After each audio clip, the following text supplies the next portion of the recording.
What is it like digital nomading in Jeju Island, South Korea? I'm actually here right now.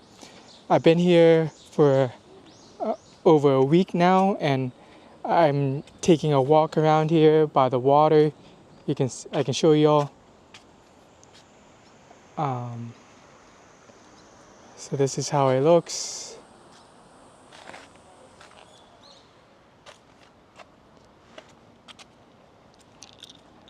So yeah, I just walked down from my building. There's a trail that leads us here, and I just wanted to make this video to talk about my experience, what it's been like, my thoughts on Jeju Island for being here for a week, and we're staying here for about a month. So the reason why we came here, my girlfriend and I, was that at first I actually never really knew about this island until recently. I was watching a Korean manhwa show, Solo Leveling, and they had an arc in Jeju Island where they fight ants in it. And then I realized, oh, this is actually a real place. And I looked into it and just thought, and then saw how beautiful it was. And then my girlfriend also wanted to come to Korea, and she was also inspired by a couple of K-dramas. And here we are now.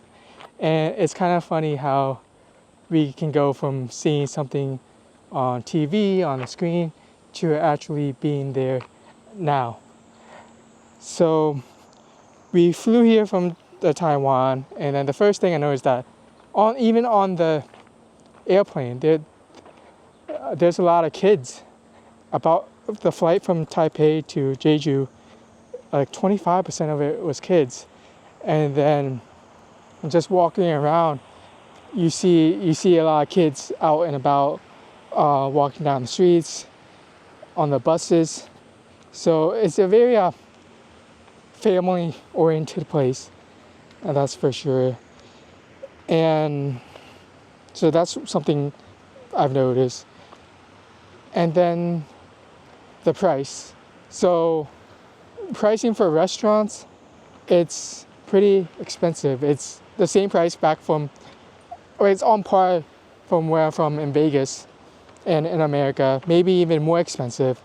But the thing is, eating out here at the Korean restaurant, it comes with like those small plates of like appetizer foods that you've probably seen. And a lot of them, it's actually unlimited. So you can help yourself. There's like a self bar where you can get those appetizers. And I think that's kind of brings the cost up for the food. So the pricing for food is probably on par, if not a little bit more expensive than in America. The other thing is Wi-Fi. So Wi-Fi in the Airbnb, we got no problem. And there's a lot here on the island. They have the airport and the bus all have free Wi-Fi. And the thing is, their Wi-Fi, you don't need password. You don't need to like log in. You just get connected. And a lot of the spaces here too, you don't really need to log into them or have a password for some. The Airbnb we're staying at, it's just there was no password. So it's kind of skeptical because they also only limit 4 devices. And then we didn't realize that too until we weren't able to connect anymore. But all the coffee shops, they all have Wi-Fi. Some of them you need passwords, some of them you don't. The restaurants, they all have Wi-Fi. Not they all, a lot of them have Wi-Fi. So you can get around working remotely here, wherever. What else have I noticed? It's nice that the nature, it's like a fun, relaxing break from like the city. It's more peaceful, more calmer. Getting around, we've been using the bus. It's pretty easy to get around with the bus here because there's only a few roads, and then the bus can take you wherever you want. we use like the Naver app to see when the bus comes. It's not always accurate at times, but it gets us the idea. And then at the actual bus stops, they have a digital touchpad where you can touch the screen and see when the bus is coming. So that's convenient that you actually get real-time data on that.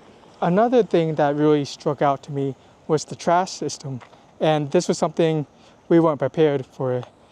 So at the Airbnb, they gave us a couple of trash bags, like small ones. And it turns out that the building we're staying in has a designated trash area that's like shared within the neighborhood, within a few buildings and restaurants. And here you have to segregate trash by around like 9 different types. Notably, like food waste needs its own disposal. And for food waste, you have to throw away trash. You have to pay to throw away any food waste. And this is a way to kind of discourage people for having excess waste. So for food waste, you need a food card that the Airbnb gave us for the room. And then you scan it. And then you pay by the weight of your food waste. And then besides the food waste, the recycling, like you have to split by like plastics, and not just any kind of plastic.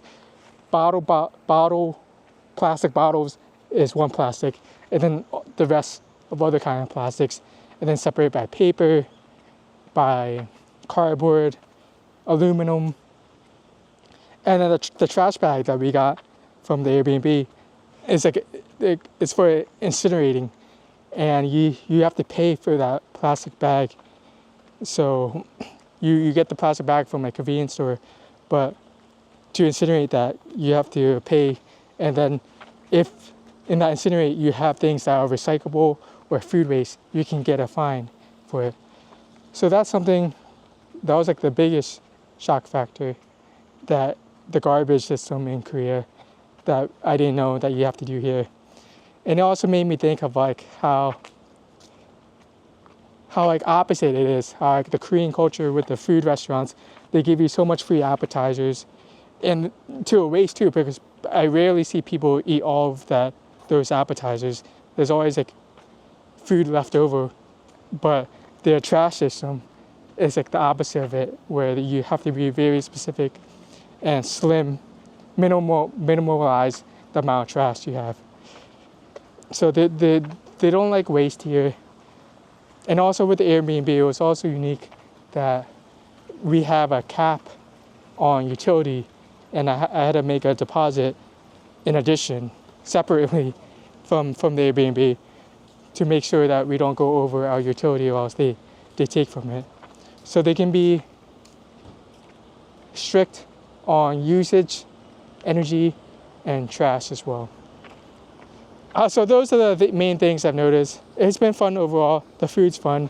We had Korean fried chicken earlier, where they had a whole chicken fried up and chopped it, and I split it with my girlfriend and I.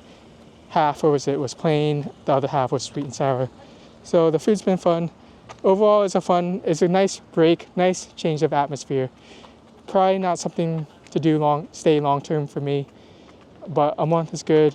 It's a good place if you're traveling as a family too, as I've seen other family nomads out here as well. So that's all for this video.